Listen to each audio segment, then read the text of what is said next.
જી સાહેબ, આજની press conference શું કહે? તમે જ પૂછો. આપ સાહેબે બોલાયા છે કે શું છે વિગત, શું કહેવામાં? મીડિયામાં હમણાં કેટલાક નિવેદનો આવેલા હતા જેમાં પીએફ ભરવા બાબતે ભ્રષ્ટાચારની વાત હતી. એ બાબતે હું સ્પષ્ટતા કરતા જણાવું કે ભૂતકાળમાં નગરપાલિકા દ્વારા કર્મચારીઓના પગારમાંથી કોઈ કપાત કરવામાં નહોતી આવી, એટલે ભ્રષ્ટાચાર થયો છે એવું આપણે ના કહી શકાય. એટલે જે કર્મચારીઓનું પીએફ ભરવાનું બાકી છે એની કાર્યવાહી ચાલુમાં છે અને પોઝિટિવલી જ મહાનગરપાલિકા આ બાબતે જોઈ રહી છે. કેટલા કર્મચારીઓનું સાહેબ પીએફ બાકી છે ભરવાનું?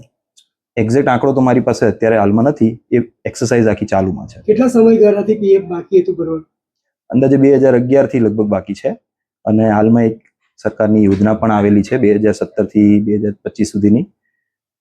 અમે એમાં પણ લાભ લેવાનો એક તક એક્સપ્લોર કરી રહ્યા છીએ. સર, જે અત્યારે રિટાયર થઈ ગયા છે તે લોકોને કેવી રીતે ચૂકવણું કરવામાં આવશે? રિટાયર થઈ ગયેલા કર્મચારીઓ જે છે એના બાબતે એકવાર ઈપીએફઓના કર્મચારીઓ સાથે ટાઈઅપમાં રહીને એ બાબતે શું કરી શકાય છે એ અમે એમની સાથે એકવાર ચર્ચા કરી લઈશું. અત્યાર સુધીમાં કેટલા રૂપિયાનું પીએફ બાકી છે સાહેબ? એ ટોટલ આંકડો આપણે આવે ત્યારે જ પછી કહી શકાશે. સાહેબ, પીએફ ભરવાનું બાકી રહ્યું તો એના માટે જે જવાબદારો હોય એમની સામે શું પગલાં લે? જવાબદારીનો આમાં પ્રશ્ન અત્યારે નથી આવતો. અત્યારે મેન અમે કર્મચારીઓનું વિચારી રહ્યા છીએ કે જે કર્મચારીઓને એમને પીએફનો લાભ નથી મળ્યો તો એમને આપણે સૌથી પહેલા તો પીએફનો લાભ આપીએ. ત્યારબાદ જે તે જવાબદાર હશે એમની સામે શું કરવું એ નિર્ણય લેવામાં આવશે.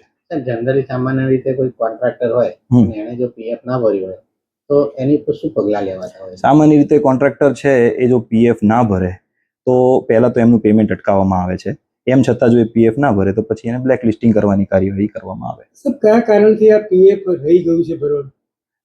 એ બાબતે હું અત્યારે કશું કહી શકું એમ નથી, કારણ કે જે તે સમયે જે અધિકારીઓ હતા એમણે કયા કારણોસર નથી ભર્યું એ મને નથી ખ્યાલ એનો. આટલા સમય બાદ સાહેબ આ બધી કરવાની કેમ કામગીરી ચાલે? ના, આટલા સમય બાદ નહીં, પણ આ લાભ ગમે ત્યારે મળવાનો તો કર્મચારીને આપવો તો પડશે જ આપણે. તો મહાનગરપાલિકા બન્યું પછી મહાનગરપાલિકા નો આ એક એપ્રોચ છે કે કંઈ પણ એલિજિબલ લોકો છે એમનું કશું બાકી ના રહે. કોંગ્રેસ દ્વારા વિરોધ કરવામાં આવ્યો એટલે આ કામગીરી કરી? નહીં, આ કામગીરી એ પહેલાની ચાલુમાં છે.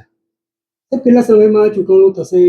સમયગાળો એક્ઝેક્ટ કહેવો મુશ્કેલ છે અત્યારે, કારણ કે જૂનું રેકોર્ડ છે, ઘણું બધું ફાઇલ્સ પણ આપણે જોવી પડતી હોય છે. તમારા ધ્યાનમાં આવ્યું છે અત્યાર સુધીમાં કેટલાય પેન્શનરો અને કર્મચારીઓ જે બાકી પડતા જે આ છે તેના માટે વંચિત છે? સોરી, કેટલા પેન્શનરો જે છે રિટાયર થઈ ગયેલા અને કર્મચારીઓનું પીએફ બાકી છે, કોઈ આંકડો છે સાહેબ? ના, મેં આપને કહ્યું એમ જ છે કે એકવાર ટોટલ રેકોર્ડ આવે પછી આપણે દરેક વસ્તુનું બાયફર્કેશન કરી શકીએ કે કેટલા કર્મચારીઓ રિટાયર થઈ ગયા છે એમનું પીએફ બાકી છે, કેટલા કર્મચારીઓ ગુજરી ગયા છે એમનું પીએફ બાકી છે. ક્યાં સુધી આ તમામ વિગતો બહાર આવશે? એ પ્રોસેસ ચાલુ છે.